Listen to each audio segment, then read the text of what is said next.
BA fourth semester Hindi साहित्य प्रथम प्रश्न पत्र हिंदी उपन्यास साहित्य। देखो, इस प्रश्न पत्र में उपन्यास साहित्य का इतिहास से संबंधित प्रश्न परीक्षा में पूछे जाते हैं।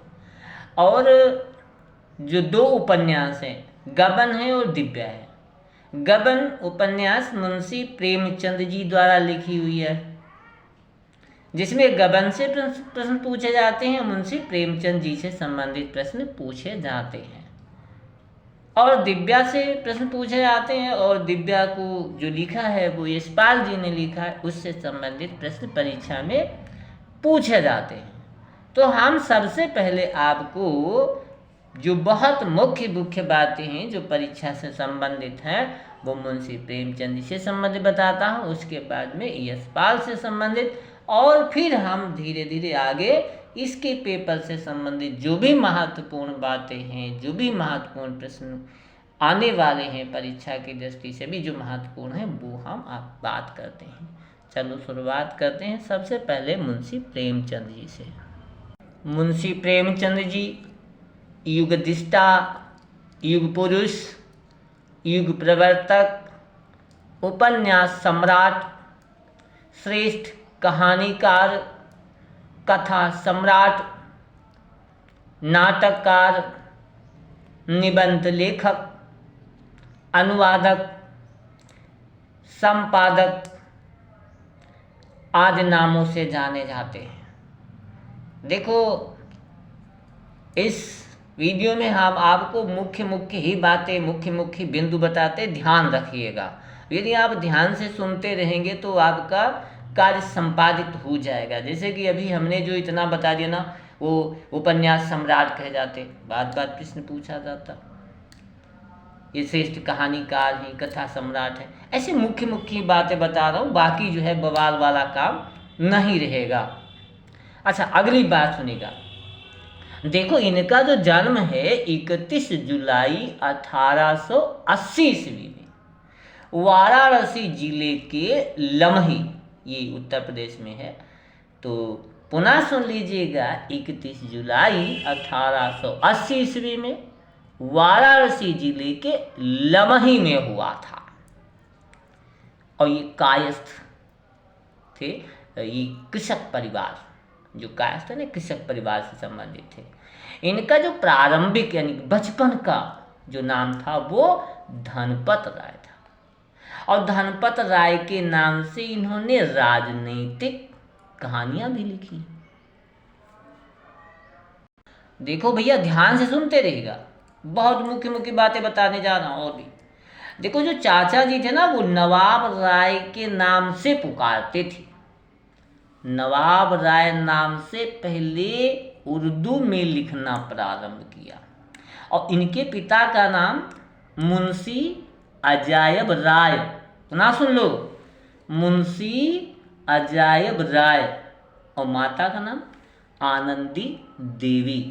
खूब पूछा जाता है, इसलिए एक एक बात को ध्यान से सुनते रहिएगा, और जो मुख्य बातें वही बता रहा हूं आपको। और प्रेमचंद जी हिंदी साहित्य जगत में अद्वितीय है, इन्हें उर्दू का विशेष ज्ञान प्राप्त था, और ये काशी विद्यापीठ में अध्यापक भी रहे हैं। और इन्हें इनकी कहानियों के अनुवाद विश्व की अनेक भाषाओं में होने के कारण इन्हें, बहुत बढ़िया बात बताने जा रहा हूँ, अंतरराष्ट्रीय ख्याति प्राप्त। कौन सी? अंतरराष्ट्रीय। और इन्हें आधुनिक कथा साहित्य का जनक भी कहा जाता है। पुनः सुन लो, आधुनिक कथा साहित्य का जनक भी कहा जाता है। और इन्हीं उपन्यास सम्राट और कलम का सिपाही, ये बात कई बार पूछी गई, पीछे भी है, ध्यान से सुनो, कलम का सिपाही की उपाधि से घोषित किया गया। और 1915 ईस्वी में आचार्य महावीर प्रसाद द्विवेदी से प्रेरणा प्राप्त कर इन्होंने प्रेमचंद नाम धारण किया, हिंदी साहित्य के क्षेत्र में प्रवेश किया। और प्रेमचंद नाम से सामाजिक कहानियों का प्रेरण किया और शीघ्र ही लोकप्रिय हो गए। और सबसे पहले मर्यादा नामक पत्रिका का संपादन किया। पत्रिका कौन सी बताई? मर्यादा। उसके बाद माधुरी नामक पत्रिका का, सबसे पहले कौन सी बताई? मर्यादा। उसके बाद कौन सी? माधुरी नामक। और इन्होंने काशी में अपना प्रेस खोला और हंस एवं जागरण पत्र निकालकर संपादन भी करते रहे। आगे सुनिए, हाई स्कूल उत्तीर्ण करने के बाद इन्हें जो है इंटरमीडिएट में पहली बार असफल हुए। वो जमाना था, आज तो कोई फैले नहीं होता है। और एफए और बीए की परीक्षा इन्होंने उत्तीर्ण की। और ये मारवाड़ी विद्यालय कानपुर और काशी विद्यापीठ के प्रधानाध्यापक के पद पर भी कार्य किया। और एक बहुत से बेहतर बात बताऊं, एक इनकी रचना जो है वो सोजे वतन, ध्यान रखिएगा, सोजे वतन। इन्होंने जो सोजे वतन रचना लिखी थी, जो अंग्रेजों की नींद उड़ाती थी, और ब्रिटिश सरकार ने इस कृति को विद्रोहात्मक स्वर से परिपूर्ण बताते हुए जब्त कर लिया। और जब्त ही नहीं कर लिया था, जब्त करने के बाद उसे जला भी दिया था। और ये ग्राम्य जीवन के चतुर चिटेरे थे। इनकी जो पहली कहानी है पंच परमेश्वर है, जो सरस्वती पत्रिका में प्रकाशित हुई थी। कौन सी कहानी बताई? पुनः सुन लो, पंच परमेश्वर। और जो किस में छपी थी? वो पत्रिका का नाम है सरस्वती। इनका दृष्टिकोण सुधारवादी है। कहानियां यथार्थ का अनुसरण करती हुई आदर्शोन्मुख होती हैं। इन्होंने असहयोग आंदोलन से सहानुभूत होने के कारण सरकारी नौकरी से त्याग पत्र दे दिया था। प्रारंभ में ये शिक्षा विभाग में अध्यापक रहे थे और बाद में शिक्षा विभाग में सब डिप्टी इंस्पेक्टर हो गए थे। और 8 वर्ष की अवस्था में इनकी माता का निधन भी हो गया था। और कुछ समय उपरांत पिता का भी देहांत हो गया था। देखो, सारी बातें मैं बहुत सूक्ष्म तरीके से, जो मुख्य मुख्य बातें वही बात बता रहा हूँ, ध्यान से सुनते रहिएगा। ये सच्चे अर्थों में हिंदी के चंद्र अर्थात चंद्रमा है। इन्होंने कुछ निबंध भी लिखे जो कुछ विचार नामक कृति में संग्रहित हैं। इन्होंने जो कुछ निबंध लिखे ना, वो कुछ विचार नामक कृति में संग्रहित। मुंशी प्रेमचंद जी द्वारा जो एक लिखा हुआ उपन्यास है वो मंगलसूत्र है। और जो मंगलसूत्र उपन्यास है वो अधूरा उपन्यास है। देखो, प्रेमचंद जी को उपन्यास सम्राट की उपाधि शरद चंद्र चट्टोपाध्याय ने दी थी। देखो, ये बार बार मैं बात कर रहा हूँ, कई बार भी बातें पूछी भी गई हैं पेपर में, तो ध्यान रखना है। मुंशी प्रेमचंद जी को उपन्यास सम्राट कहा गया, लेकिन किसने कहा वो भी नाम आपको पक्का पक्का याद रहे। किसने कहा है? शरद चंद्र चट्टोपाध्याय। और देखो भैया, इनके 2 विवाह हुए थे और इनकी पत्नी का नाम क्या था? शिवरानी देवी। और इनके 3 बच्चे थे। अच्छा, इसके बाद प्रेमचंद की जो मृत्यु है 8 अक्टूबर 1936 में हुई थी। इनका पहला हिंदी उपन्यास सेवा सदन है। इनकी जो महत्वपूर्ण उपन्यास है वो बात सुनिएगा, जो आपके पाठ्यक्रम में है, वो है और इनका एक महाकाव्यात्मक उपन्यास है वो गोदान है। मानस सरोवर के 8 भाग हैं जिसमें 300 कहानियां हैं। ध्यान से सुनिएगा भैया। मानसरोवर भाग 2 में 26 कहानियां संकलित हैं। इसका प्रकाशन 1936 ईस्वी में हुआ। और देखो भाग 3 में 32 कहानियां संकलित हैं और इसका प्रकाशन 1938 में हुआ। और मानसरोवर भाग 4, इसमें 20 कहानियां संग्रहित हैं और इसका प्रकाशन 1939 ईस्वी में हुआ। मानसरोवर भाग 5 में 24 कहानियां संग्रहित हैं और इसका प्रकाशन 1946 ईस्वी में हुआ। मानसरोवर भाग 6 में 20 कहानियां और इसका प्रकाशन 1947 ईस्वी में हुआ। मानसरोवर भाग 7 में 23 कहानियां संग्रहित हैं, प्रकाशन 1947 ईस्वी में हुआ। मानसरोवर भाग 8 में 31 कहानियां संग्रहित हैं और इसका प्रकाशन 1950 ईस्वी में हुआ। देखो इनकी कहानियों का केंद्र बिंदु मानव होता है। कहानियों के मुख्य पात्र सीमित ही होते हैं। इन्होंने अपनी रचनाओं में भाषा का जो प्रयोग है पात्रानुकूल। यदि पात्र पंडित हैं तो भाषा संस्कृत निष्ठ है, मुसलमान है तो उर्दू, तथा पढ़ा लिखा है तो भाषा अंग्रेजी मिश्रित का प्रयोग किया। इन्होंने उर्दू, संस्कृत, फारसी, अंग्रेजी, खड़ी बोली का प्रयोग अधिक किया है। भाषा को प्रभावशाली बनाने के लिए यथातथ मुहावरों तथा लोकोक्तियों का भी इन्होंने प्रयोग किया। ये अपनी कहानियों में दमन, शोषण, अन्याय के विरुद्ध आवाज बुलंद करते हैं तथा सामाजिक विकृतियों पर व्यंग्य के माध्यम से चोट करते हैं, प्रहार करते हैं। और इनकी जो भाषा है वो सहज है, सरल है, प्रवाहमयी है, सजीव है, मुहावरेदार है, प्रभावशाली भी है, पात्रानुकूल भी है, स्वाभाविक भी है। इनकी भाषा के दो रूप हैं। प्रथम, जिसमें संस्कृत भाषा के तत्सम शब्दों का बाहुल्य है, और दूसरा वो रूप है जिसमें उर्दू, संस्कृत और हिंदी के व्यवहारिक शब्दों का प्रयोग है। और इनकी यदि शैली की बात की जाए तो वर्णनात्मक शैली है, विवेचनात्मक शैली है, मनोवैज्ञानिक शैली है, हास्य व्यंग्य प्रधान है, भावात्मक है, विचारात्मक है, परिचयात्मक है, आलोचनात्मक है। और यदि बात करें ना प्रेमचंदोत्तर कहानियों में यथार्थवादी प्रगतिशील कहानीकार के रूप में विशिष्ट स्थान का है।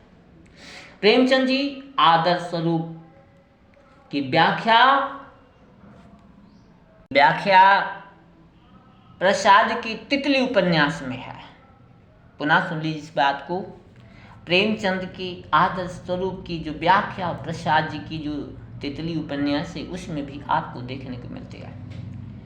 आचार्य हजारी प्रसाद द्विवेदी कहते प्रेमचंद शताब्दियों से पददलित, अपमानित, उपेक्षित कृषकों की आवाज थे। ये किसने कहा है? आचार्य हजारी प्रसाद द्विवेदी जी ने कहा। और देखो भैया प्रेमचंद के कर्मभूमि उपन्यास में हरिजन समस्या चित्रण मिलता है। प्रेमचंद द्वारा लिखी गई पहली फिल्म मजदूर है। कौन सी बताइए? मजदूर। और प्रेमचंद नाम इन्हें दया नारायण निगम ने दिया था। देखो मुख्य मुख्य बातें मैं आपको बार बार बता रहा हूँ, ध्यान रखेंगे तो आपको बहुत अच्छा लगेगा। प्रेमचंद नाम किसने दिया है? दया नारायण निगम। अच्छा अगली बात सुनिएगा। सोजे वतन में 5 कहानियाँ थी जो 1908 में प्रकाशित। और देखो इसमें जो 5 कहानी वो कौन कौन सी थी वो भी ध्यान से सुनिएगा। और अच्छा पहले सुनिएगा जो 5 कहानी है वो बार नाम सुनिएगा। सबसे पहली कहानी संसार का सबसे अनमोल रतन, जो पहली कहानी। शेख मकसूद। और अगली है यही मेरा वतन है। चौथी है सेलिए मातम, इसे दूसरे नाम से भी जाने जाते हैं, शोक का पुरस्कार। अंतिम है इसके इसके दुनिया वा हुब्बे वतन। पुनः इसका नाम सुन लीजिएगा, इसके दुनिया वा हुब्बे वतन। ये जो जमाना नामक जो पत्रिका थी उसमें छपी थी। बहुत विशेष आपको बात बताएं, हम लोग कहते ना कि वो जो इनकी सोजे वतन कहानी थी, जो संग्रह था कहानी को, उसने जो अंग्रेजों ने जब्त कर लिया था, किसने जब्त कर लिया था उसके संबंध में बात सुनिए। बहुत बेहतर बात बताऊँ आपको। हमीरपुर के कलेक्टर, कौन से? हमीरपुर के कलेक्टर इस कहानी संग्रह को जब्त कर लिया था। और जब्त ही नहीं किया था, उसके साथ नहीं क्या किया था, इनका दाहिना हाथ काटने की भी कोशिश की गई। किसका? मुंशी प्रेमचंद जी का। देखिए क्या क्या नहीं इनके साथ हुआ, और फिर भी अपनी आवाज को बुलंद करते रहे। और प्रथम कहानी उर्दू में लिखा जो जमाना पत्रिका में 1910 में प्रकाशित हुई, उसका नाम था बड़े घर की बेटी। प्रेमचंद ने अपनी प्रथम कहानी जो हिंदी देवनागरी लिपि में लिखी थी 1915 में, जो सरस्वती पत्रिका में प्रकाशित थी, उसका नाम था सौत। और एक अगली बात सुनेगा, प्रेमचंद जी को उपन्यास सम्राट किसने कहा? एक बार पीछे मैं बता भी चुका हूँ, पुनः सुन लीजिएगा। बंगाली साहित्यकार शरद चंद्र ने कहा है। ये प्रश्न बार बार पूछा जाता है, इसलिए मैं इस प्रश्न को बार बार बताया भी है। पुनः सुन लीजिए पूरी बात जो है। प्रेमचंद जी को जो उपन्यास सम्राट किसने कहा है? बंगाली साहित्यकार थे वो, थे कौन? शरदचंद्र चट्टोपाध्याय थे। इन्होंने ही जो है इनको उपन्यास सम्राट की उपाधि से विभूषित किया है। इसके बाद हम बात करें, देखो यशपाल जी से संबंधित जो बहुत बहुत महत्वपूर्ण परीक्षा की दृष्टि से बातें हैं वही। अच्छा देखो सुनिएगा, इनका जो यानी यशपाल जी की जो जीवन अवधि है, यानी कि जन्म सन जो है 1903 है और मृत्यु है 1976। तो जीवन अवधि इनकी है 1903 से 1976। और ये पंजाब प्रांत के फिरोजपुर छावनी में इनका जो है जन्म हुआ था। पुनः सुन लीजिएगा, पंजाब प्रांत की जो है फिरोजपुर छावनी। इनकी जो प्रारंभिक शिक्षा है गुरुकुल कांगड़ी में हुई थी। देखो यहाँ का जो राष्ट्रीय माहौल था, यशपाल की बाल मन को जो है राष्ट्र प्रेम की भावना को जागृत कर दी। इसके बाद नेशनल कॉलेज लाहौर, जो कि अब पाकिस्तान में है, ये माध्यमिक एवं उच्च शिक्षा प्राप्त की हुई से। और कॉलेज शिक्षा के समय वे भगत सिंह एवं सुखदेव जैसे क्रांतिकारियों के संपर्क में भी आए। ब्रिटिश सरकार ने राजद्रोह के अभियोग में इनको कठोर कारावास का भी दंड दिया। कारागार में रहते इन्होंने स्वाध्याय और लेखन कार्य निरंतर जारी रखा था। कितना बेहतर काम है। और देखिए इसके बाद बहुत अधिक पूछी जाने वाली बातें आपको बता रहा हूँ, वो क्या है? दारा कामरेड, ये पूछा जाता रहा है, ये इनकी जो है पहली उपन्यास है और हर परीक्षा में ये बात पूछी जाती है। दारा कामरेड यशपाल का पहला उपन्यास। ये उपन्यास यशपाल जी का है, क्रांतिकारी जीवन का चित्रण है, मजदूरों के संगठन को राजोद्धार का अधिक संगत उपाय बताया है।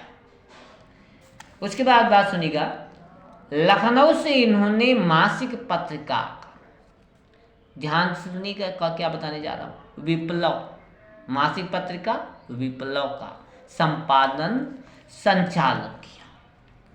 और पहली कहानी मकरील 1934 में प्रकाशित थी। ये कहानीकार थे, ये उपन्यासकार थे, ये कथाकार थे, निबंधकार भी थे, लेखक भी थे। इन्होंने आत्मचरित नामक नाटक भी लिखे हैं।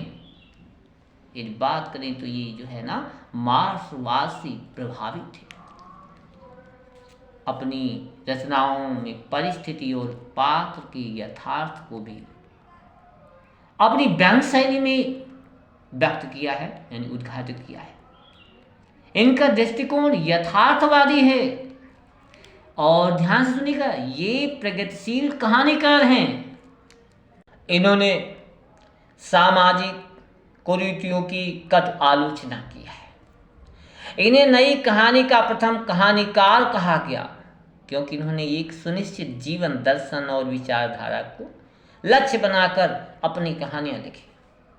कुछ आलोचकों का भी मत है मार्क्सवाद यशपाल जी की दुर्बलता है। सत्य नहीं है, वरन मार्क्सवाद ही यशपाल जी की शक्ति है।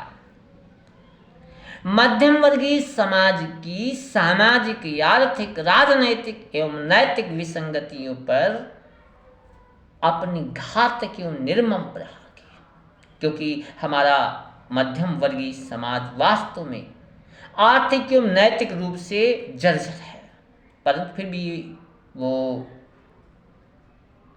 अभिजात वर्ग की झूठी मान्यताओं का प्रदर्शन करता है।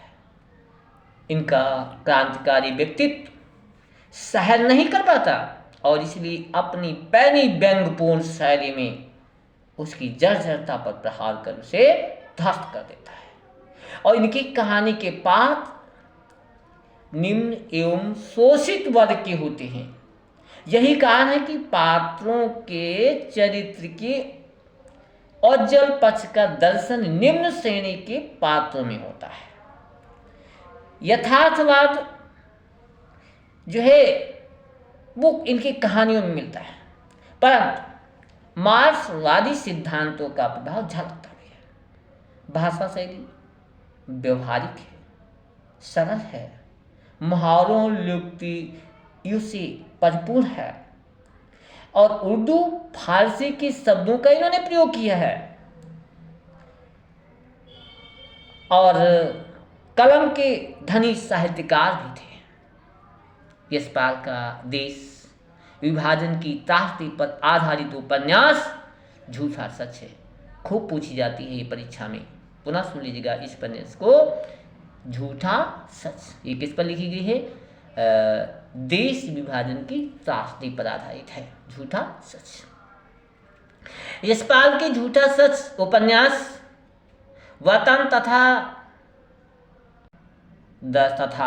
देश का भविष्य नाम से 2 भाग में शीर्षक हैं इनके। और यशपाल ने जेल से मुक्त होने के बाद विप्लव पत्र निकाला था। कौन सा बताया? विप्लव। वो दुनिया नामक कहानी यशपाल जी ने जेल में लिखी थी। इनका पहला उपन्यास कौन सा है? अभी मैंने पहले ऊपर भी बताया है, दादा कामरेड। खूब ही उपन्यास पूछा जाता है, ध्यान रखिएगा, बिल्कुल बिल्कुल रट ही लीजिएगा। और इनका जो पहला जो कहानी संग्रह है पिंजरे की उड़ान है। इनकी आत्मकथा है सिंहावलोकन। इनके कुल जो है 17 कहानी संग्रह प्रकाशित हुई है। और यशपाल की जो आत्मकथा सिंहावलोकन के 3 भाग हैं। और झूठा सच का पहला भाग है वतन और देश। वतन और देश, इससे पहले भी हमने आपको बताया था ना कि यशपाल के झूठा सच उपन्यास वतन तथा देश, देश का भविष्य, 2 नामों पर हम बता ही चुके हैं आपको। अच्छा, आगे बात सुनिएगा। झूठा सच का पहला भाग है वतन और देश, 1958 में प्रकाशित हुआ। झूठा सच उपन्यास का दूसरा भाग देश का भविष्य 1960 में प्रकाशित हुआ। यशपाल द्वारा जो रचित कहानियां हैं 206 मानी जाती हैं। वैसे जिनका जो पहला उपन्यास बार बार नाम ले रहा हूँ, दादा कामरेड, ये 1941 ईस्वी में प्रकाशित हुआ था। देखो, कहीं पे इनका उपन्यास का नाम पूछा जाएगा, कभी कहीं लेखक पूछा जाएगा और कहीं पर इनका प्रकाशन पूछा जाएगा, इसलिए ये तो आपको बहुत अच्छी तरीके से ध्यान पे रखना है। यशपाल का ऐतिहासिक उपन्यास है दिव्या, जो आपके पाठ्यक्रम में है। आगे हम उसकी भी चर्चा करेंगे, उनसे संबंधित जो महत्वपूर्ण प्रश्न हैं उनकी भी हम आगे बात करने वाले हैं। पहले इनसे संबंधित बात हो जाए। हाँ, पुनः सुनिएगा, इनका जो ऐतिहासिक उपन्यास है वो कौन से? दिव्या है, और अगला है अंता है। फूलों का कुर्ता कहानी रचना, देखो पुनः सुनो, इनकी जो फूलों का कुर्ता जो है, जो कहानी है, वो जो इनकी जो ये विधा है, वो जो है कहानी है। यशपाल का संस्मरण है, कुछ संस्मरण भी है। यशपाल का संस्मरण यानी कुछ संस्मरण।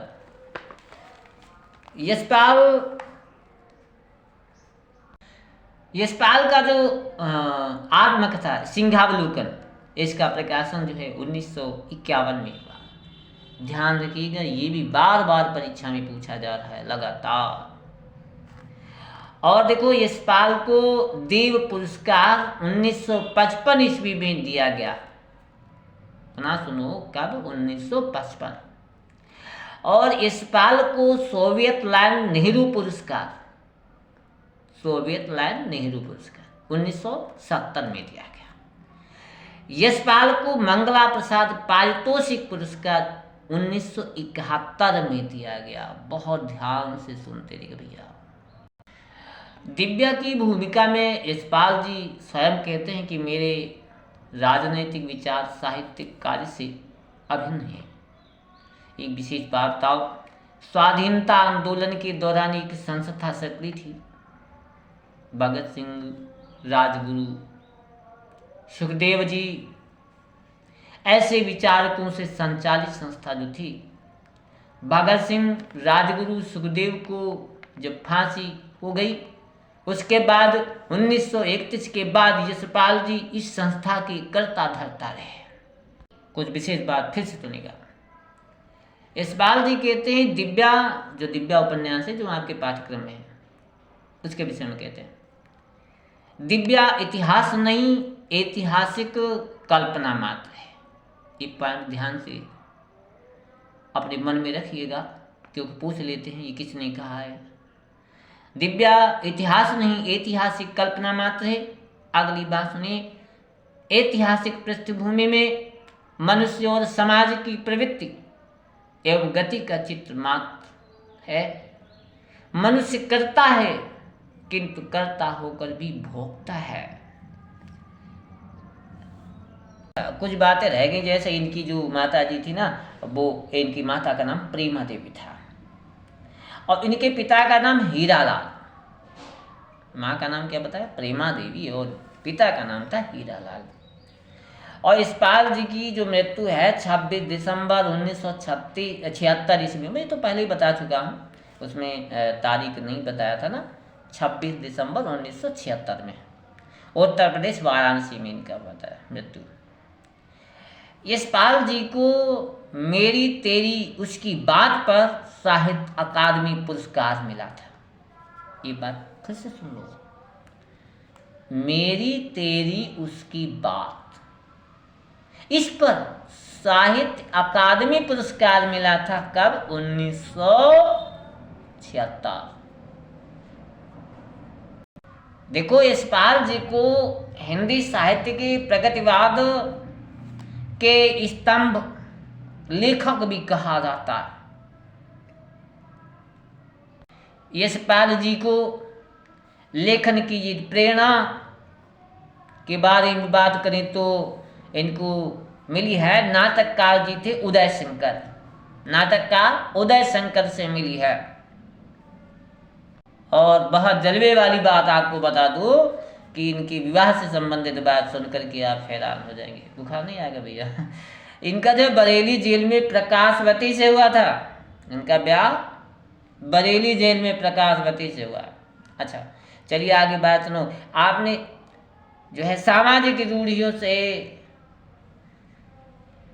पुराने विचारों, अंधविश्वासों का इन्होंने बहुत घोर विरोध किया है।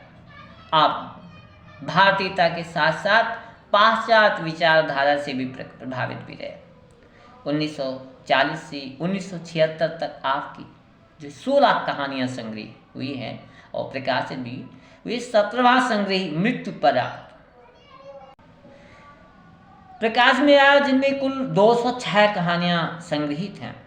और यशपाल जी ने 3 एकांकी 10 निबंध संग्रह 3 संस्मरण पुस्तकें तथा 8 बड़ी व 3 लघु उपन्यास पे लिखे।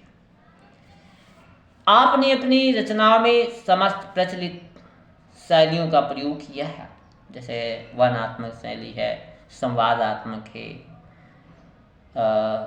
आत्म प्रयास है, चैत प्रयास है, व्यंग प्रयास आदि आदि। यशपाल जी अनेक पुरस्कारों से सम्मानित किए गए।